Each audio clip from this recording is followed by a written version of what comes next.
Good afternoon friends. आज की class में हम लोग केमिकल प्रॉपर्टीज ऑफ मेटल्स जो कि पार्ट नंबर कौन सी है 6 है ना, या कोई भी पार्ट हो कुल मिलाकर इस वीडियोज में हम लोग कवर करने वाले हैं मेटल्स की केमिकल प्रॉपर्टीज क्या होती है ना। केमिकल यानी कि अभी तक आपने देखा था फिजिकल प्रॉपर्टीज, अब यहाँ पर देखते हैं कि मेटल्स की केमिकल प्रॉपर्टीज कौन सी होती हैं और वो क्या क्या होती हैं। तो जो पहली केमिकल प्रॉपर्टीज है, जो पहली है वो है रिएक्शन विद ऑक्सीजन। जो पहली केमिकल प्रॉपर्टीज है वो क्या है, रिएक्शन विद ऑक्सीजन, है ना। रिएक्शन विद ऑक्सीजन यानी कि ऑक्सीजन के साथ में रिएक्शन विद ऑक्सीजन, ऑक्सीजन के साथ अभिक्रिया, ये पहली केमिकल प्रॉपर्टीज है। अब ये पहली केमिकल प्रॉपर्टीज का मतलब अगर जैसे कोई भी मेटल होगा, इसका बेसिक स्ट्रक्चर देख लीजिए। कोई भी मेटल होगा मतलब कोई भी धातु होगा, क्लियर, जब उसको हम ऑक्सीजन के साथ रिएक्शन करवाएंगे, क्लियर, ऑक्सीजन के साथ में जब अभिक्रिया करवाई जाएगी तो वहां से वो क्या बनेगा, यहाँ पर यही चीज देखना है। और अगर आप फॉर्मेट यानी कि इसका फॉर्मेट समझ लो, किसी भी मेटल को अगर ऑक्सीजन के साथ रिएक्शन करवाएंगे तो वहां से जो सबसे पहली चीज बनती है, मेटल ऑक्सीजन से रिएक्शन करके बना देता है मेटल ऑक्साइड या मेटेलिक ऑक्साइड। ये क्या बना देता है, मेटेलिक ऑक्साइड बना देता है। क्लियर, आपका मेन मतलब फॉर्मेट ये चीज याद होना चाहिए। क्लियर कि पहला क्या, धातु ऑक्सीजन के साथ अभिक्रिया, तो मेटल जब ऑक्सीजन से अभिक्रिया करेगा तो वहां से क्या बनाता है, वो मेटेलिक ऑक्साइड बनाता है। क्लियर। अब जैसे एग्जांपल की बात करें, आप एग्जांपल में कोई भी मेटल ले सकते हैं। जैसे बात किया जाए एल्यूमिनियम, ध्यान देना यहाँ पर जो एल्यूमिनियम एक प्रकार का मेटल है ना। और जब एल्यूमिनियम ऑक्सीजन के साथ रिएक्शन करता है यानी कि O2, तो यहाँ पर क्या बनता है, आपको फिक्स है, पता है कि मेटेलिक ऑक्साइड धात्विक ऑक्साइड बनता है। तो यहां से आप मेटेलिक ऑक्साइड बनाएंगे तो होगा Al2O3 होगा, Al2O3 होगा। इसका रीजन क्या है, रीजन ये है कि Al पर 3 जो है पॉजिटिव चार्ज होता है, ऑक्सीजन पर 2 होता है, तो इसका 3 है, इसका 2 है। 9th क्लास में आपने फार्मूला कैसे फॉर्मेशन किया जाता है ये आपने देखा था। वहाँ फर्स्ट के साथ में सेकंड की बैलेंसी यानी कि Al2 और सेकंड के साथ में फर्स्ट की, तो Al2O3 ये आपका क्या है, एल्यूमिनियम ऑक्साइड।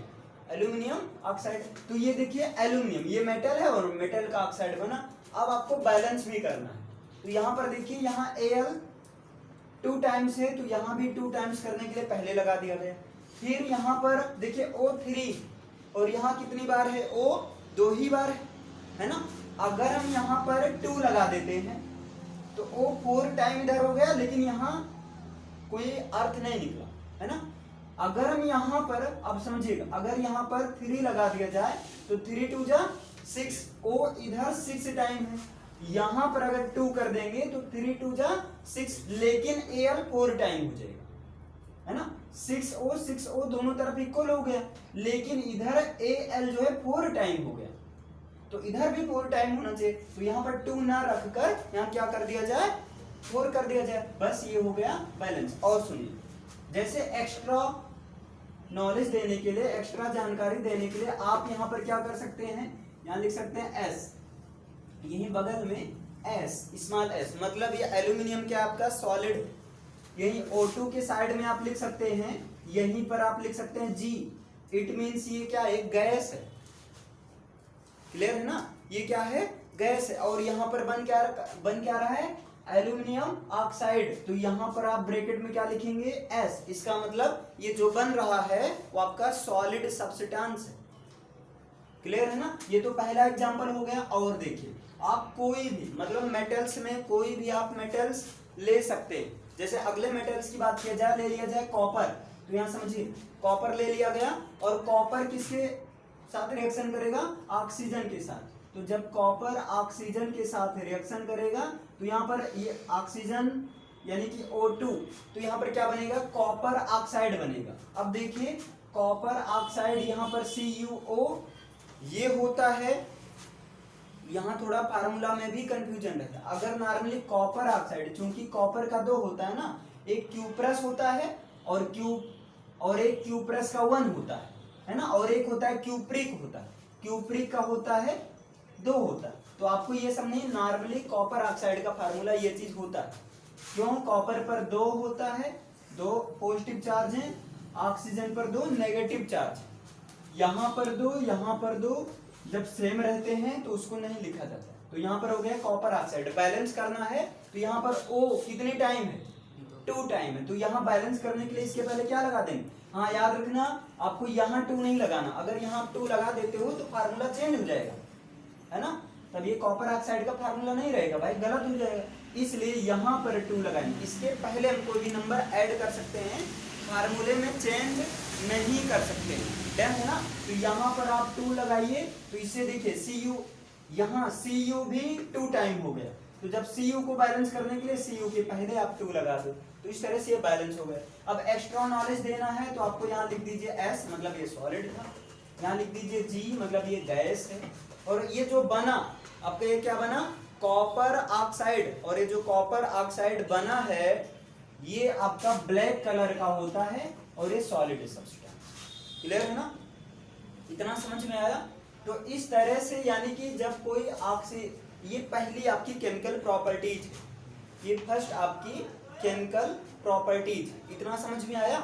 अब देखिए अगर बात करें दूसरी केमिकल प्रॉपर्टीज क्या है, तो जो दूसरी केमिकल प्रॉपर्टीज है वो क्या है? वो है जैसे यहाँ रिएक्शन विद ऑक्सीजन है, ऑक्सीजन से रिएक्शन करता है, ये फर्स्ट केमिकल प्रॉपर्टीज है। तो दूसरी जो केमिकल प्रॉपर्टीज है वो है विद वाटर। वो क्या है?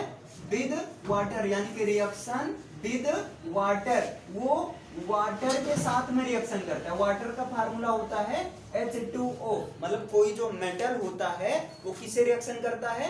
वाटर के साथ में। आप हिंदी में लिख सकते हैं जल के साथ अभिक्रिया।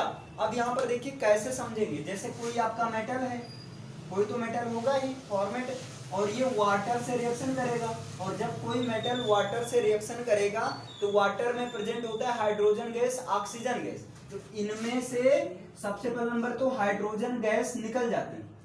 हाइड्रोजन गैस यानी कि H2 क्या हो जाती है? रिलीज हो जाती है। और जो यहाँ पर वाटर का H2 तो हाइड्रोजन गैस के फॉर्म में निकल गया, और जो ऑक्सीजन रहता है वो ऑक्सीजन इस मेटल से रिएक्शन करके ऑक्साइड, मेटेलिक ऑक्साइड, यानी कि दूसरा जो बनता है आपका मेटल ऑक्साइड बनता है। और जो वाटर में H2O में जो हाइड्रोजन रहता है वो गैसेज के फॉर्म में क्या होता है? निकल जाता है। अब देखिए वही चीज अगर आप ये चीज अच्छे समझ में आ गए तो ये चीज ऑटोमेटिक आ जाएगा। क्यों? क्योंकि वाटर में H2O है, तो ये H2 ये जो है गैस के फॉर्म में निकल जाएगा, और O जो है मेटल से रिएक्शन करके मेटल ऑक्साइड बना देगा।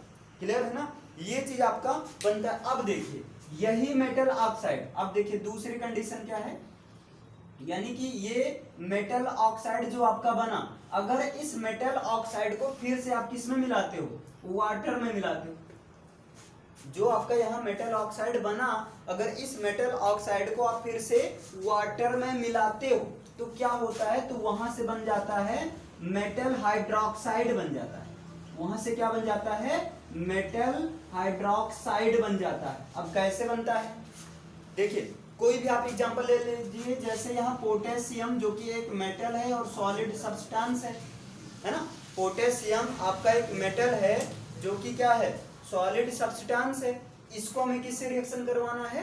वाटर से रिएक्शन करवाना है। तो यहाँ पर आप वाटर ले लीजिए, वाटर H2O, और ये होता क्या है? लिक्विड होता है। चलिए भाई यहाँ पर देखिए, जैसे पोटेशियम आपका जो कि एक मेटल है ना, और ये वाटर से रिएक्शन करता है। क्लियर? यहाँ पर वाटर से आपने मेन फॉर्मेट में देखा है, जब कोई मेटल वाटर से रिएक्शन करेगा तो वहां पर हाइड्रोजन गैस क्या होंगी? निकल जाएंगे। तो यहाँ से सबसे पहले आप क्या करो? हाइड्रोजन गैस को रिमूव कर दो। क्लियर है ना? इसके साथ में बचेगा क्या? ये कह रहे हैं मेटेलिक ऑक्साइड या मेटल ऑक्साइड बचेगा, धात्विक ऑक्साइड बचेगा। अब यहाँ से देखो कौन सा धात्विक ऑक्साइड? यहाँ पोटेशियम, यहाँ क्या है? पोटेशियम है, और यहाँ पर OH है। क्लियर? अब यहाँ पर क्या बनेगा इस चीज को आपको ध्यान देना। जैसे K, ये चीज है K प्लस होता है, O माइनस माइनस होता है। क्लियर? तो यहाँ पर ऐसा तो होगा नहीं कि K2 हो, क्योंकि ये किसी का तो है नहीं। तो यहाँ पर जो है सबसे पहले आपका जो बनेगा वो यहाँ पर बनेगा KOH, पोटेशियम हाइड्रोक्साइड बनेगा। क्या बनेगा? पोटेशियम हाइड्रोक्साइड, मतलब मेटेलिक ऑक्साइड या मेटल हाइड्रोक्साइड में से दो में से एक बनेगा, क्योंकि पोटेशियम ऑक्साइड जो है पॉसिबल नहीं है ना। तो यहाँ पर क्या बना आपका? यहाँ पर पोटेशियम हाइड्रोक्साइड। अब आपको करना बैलेंस, अब आपको क्या करना है? बैलेंस करना है। क्लियर? अब बताइए यहाँ पर H कितनी बार है? 3 टाइम, और यहाँ कितनी टाइम है? 2 ही बार है। अगर यहाँ पर हम 2 लगा देते हैं, अगर यहाँ पर क्या लगा दिया जाए? 2 लगा दिया जाए। क्लियर? यहाँ पर 2 लग जाएगा तो H यहाँ कितनी टाइम हो गया? 3। और यहाँ देखो H को हमने पूरा कर दिया, H दोनों तरफ इक्वल हो गया ना। इधर देखिए 2 2 जा 4, और यहाँ 2 यहाँ 2 यहाँ 4 यहाँ हो गए। अब देखो O को देखो, या पोटेशियम यहाँ 2 बार हो गया, तो पोटेशियम यहाँ क्या कर देते हैं 2, तो पोटेशियम भी पूरा हो गया। ऑक्सीजन का देखो यहाँ 2 O है ना, यहाँ देखिए 2 O, तो आपका बैलेंस। क्लियर? इसी तरह आप दूसरा भी एग्जांपल ले सकते हैं, जैसे आप सोडियम ले लिए, आप किसका एग्जांपल ले लिए? सोडियम ले लिए। और जब सोडियम को आपने क्या किया? वाटर में, यानी सोडियम के साथ वाटर ले, तो यहाँ सेम प्रोसेस हो रहा है। यहाँ पर जैसे यहाँ KOH बना, तो यहाँ पर क्या बनेगा? NaOH, तो यहाँ पर बन गया NaOH, मतलब सोडियम हाइड्रोक्साइड या caustic soda plus hydrogen gas क्या हुआ? रिलीज हुआ। अब आपको करना बैलेंस। क्लियर? तो यहाँ पर वही कंडीशन है, यहाँ 2 लगाओ है ना, तो यहाँ 2 लगा, और जब यहाँ कर दिया गया O तो पूरा। तो इस तरह से ये क्या हो गया आपका? बैलेंस है। समझ में आया? इस तरह से आपका, आप और भी एग्जांपल ले सकते हैं, कोई भी। जैसे आप ले ली कैल्शियम, मान ले लिया कैल्शियम, जब वाटर के साथ रिएक्शन किया तो यहाँ पर सबसे पहले हाइड्रोजन गैस क्या हो रही है? रिलीज हो जा रही है, निकल जा रही है ना, प्लस, और यहाँ देखिए CaOH का होल ट्वाइस, ये आपका कैल्शियम हाइड्रोक्साइड क्विक लाइम का फार्मूला बनेगा आपका, सॉरी स्लैग्ड लाइम, बुझा हुआ चूना बनेगा। ये अब आपको करना बैलेंस। तो यहाँ पर H कितनी बार? 4 टाइम, तो यहाँ पर 2 लगा दिया, H 4 टाइम हो गया। O 2 ही बार है, O 2 बार। अब यहाँ बैलेंस यही से हो गया।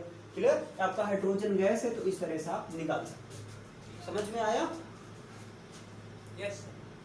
चलिए अब यहाँ पर तीसरा हम लोग केमिकल प्रॉपर्टीज देख रहे हैं, और ये जो इसके मेटल्स की तीसरी केमिकल प्रॉपर्टीज है वो क्या है? ये एसिड से रिएक्शन करता है, यानी कि तीसरा हो जाएगा आपका रिएक्शन विद एसिड्स, है ना। एसिड के साथ अभिक्रिया, अम्ल के साथ में अभिक्रिया, यानी कोई भी मेटल जो है, इसका फॉर्मेट देख लीजिए। मेटल जो है आपका एसिड से रिएक्शन करता है, लेकिन आपको ध्यान रखना है वो डाइल्यूट एसिड से रिएक्शन करता है।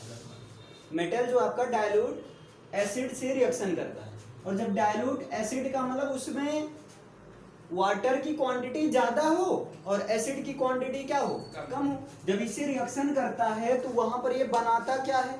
क्लियर? वहां पर इसमें, क्योंकि एसिड में भी तो हाइड्रोजन आयन उपस्थित होता है, तो हाइड्रोजन गैस निकाल देता है, और इसके साथ में साल्ट का प्रोड्यूस करता है, यानी कि साल्ट बनाता है ना। जैसे कोई भी एग्जांपल आप देख सकते हैं, जैसे यहाँ Zn एक मेटल है आपका, है ना, और जब Zn डाइल्यूट एसिड मान लेते हैं HCl से रिएक्शन करता है, तो यहाँ पर क्या होता है? यहाँ का H ये हाइड्रोजन गैस के फॉर्म में निकलता है, और जब H2 हुआ तो यहाँ पर 2 तो लगा ही जाएगा, और यहाँ पर बन गया आपका ZnCl2, है ना। ये क्या हो गया आपका? ZnCl2, ये आपका हो गया साल्ट। क्लियर है ना? इस तरह से साल्ट का। अब यहाँ देखिए बैलेंस है आपका, तो बैलेंस है तो अच्छी बात है। अब आगे देखिए, इसी तरह आप कोई भी एग्जांपल, जैसे कोई भी आप मान लीजिए आपने ले लिया मेटल के साथ में HCl लिया है, अब आप ले सकते हो, क्या ले सकते हैं?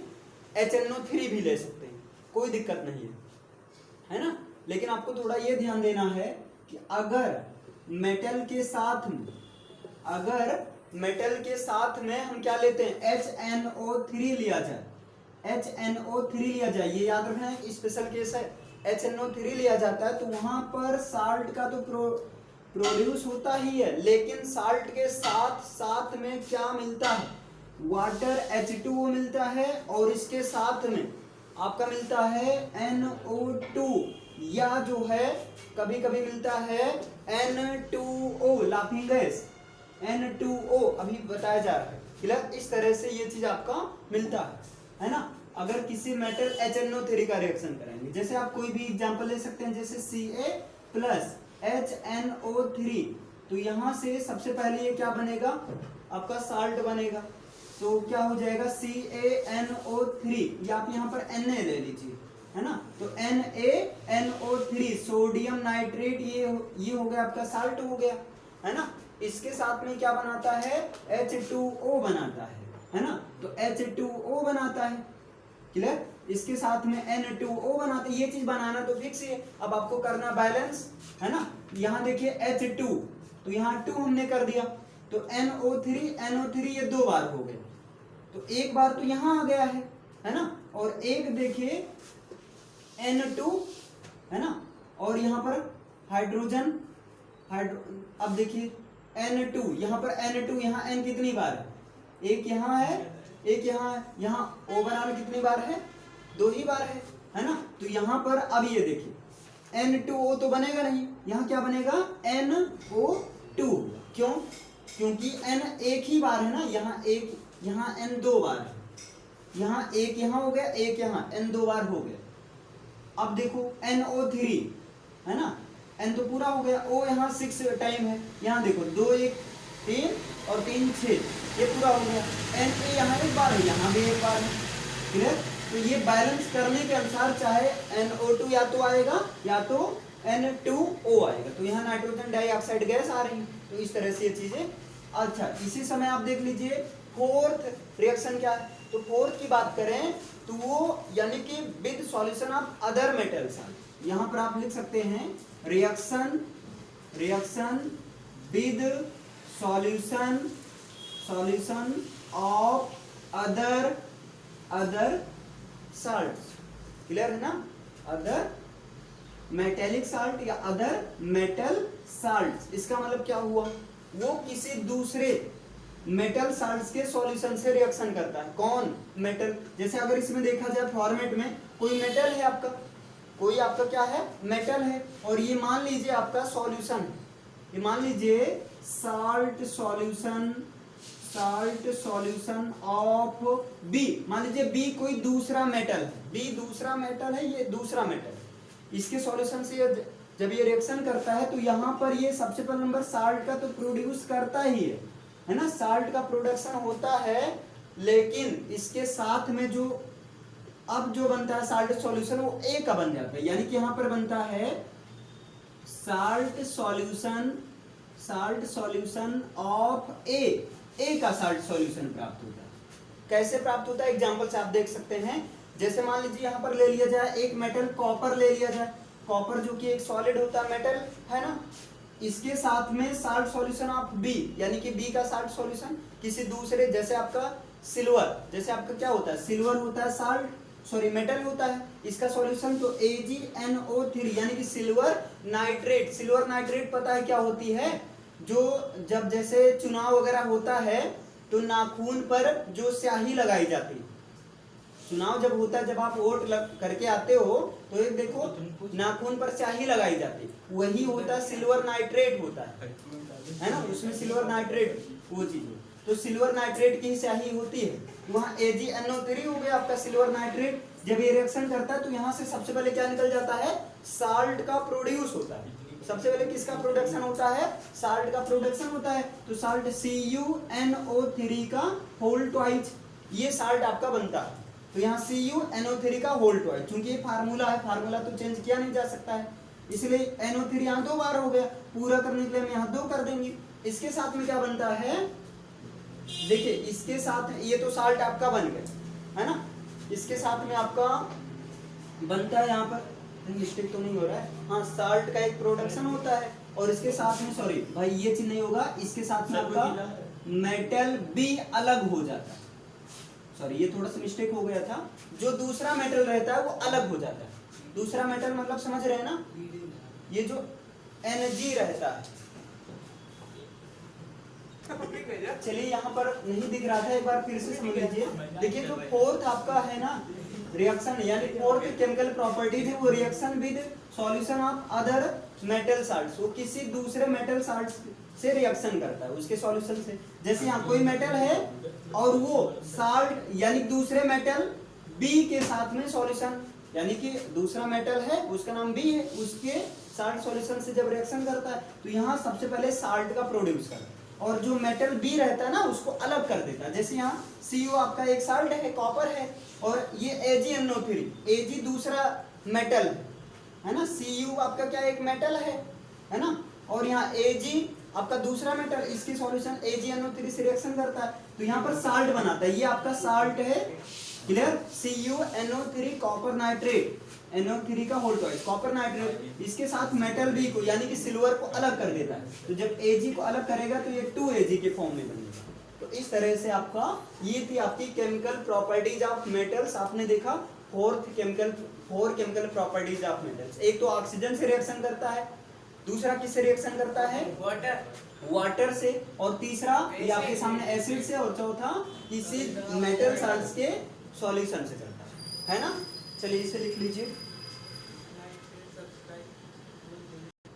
हाँ भाई, इसके साथ में इसकी हिंदी तो सबको पता होगा कि किसी दूसरे प्रकार के धातु के विलयन के साथ में। तो अगर आपको समझ में आया हो तो वीडियो को लाइक कीजिए, सब्सक्राइब और शेयर। अगर आपकी कोई क्वेरी है तो कमेंट कीजिए, और यार चैनल आपका है ना, ग्रो कीजिए इसको। मिलते हैं नेक्स्ट क्लास में। Thank you.